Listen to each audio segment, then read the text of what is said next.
कैसे हैं आप सभी। मेरे YouTube चैनल पर हिंदी साहित्य सुन पर आपका स्वागत है। आज पढ़ते हैं यशपाल का उपन्यास झूठा सच, जो कि उत्तर प्रदेश सहायक आचार्य प्रोफेसर के सिलेबस में लगा हुआ है। तो झूठा सच का पहला भाग पढ़ना है और इसका प्रकाशन वर्ष क्या है, 1958 है। दूसरा भाग 1960 है, तो दूसरा भाग नहीं पढ़ना है। तो देखते हैं हम लोग कि झूठा सच के विषय में कुछ महत्वपूर्ण तथ्य हिंदी साहित्य का दूसरा इतिहास बच्चन सिंह के नज़र से। आइए आज पढ़ते हैं, क्योंकि बच्चन सिंह से भी बहुत प्रश्न पूछे जा रहे हैं, तो सभी के विचारों को पढ़ना आवश्यक है। तो झूठा सच पहला भाग 1958 के प्रकाशन से सिद्ध हो गया कि यशपाल के जीवन के विशाल फलक पर और औपन्यासिक रंग रेखा को उसके विविध आयामों में उतार सकते हैं।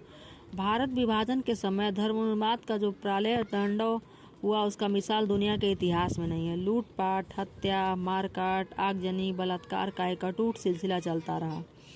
वतन और देश अलग अलग हो गए। इससे देश की समाज और अर्थव्यवस्था तो क्षतिग्रस्त हुई ही, सांस्कृतिक व्यवस्था भी परिवर्तित हुई।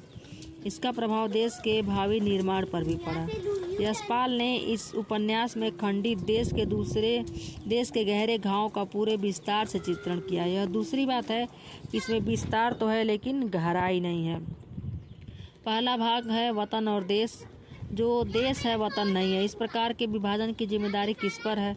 साम्राज्यवादी अंग्रेजों पर, स्वार्थंध देशभक्तों पर, धर्मांध फिरका परस्तों पर, पिछड़ेपन और अज्ञान पर, आर्थिक विषमता पर। विभाजन के लिए जिम्मेदार इन सभी कारणों का समावेश हुआ है, किंतु इसमें पारस्परिक संतुलन का अभाव है। किसी भी समस्या के मूल में आंख मूंद कर अर्थ की निर्णायक भूमिका मान लेने के कारण लेखक ने आर्थिक विषमता पर अधिक बल दिया है।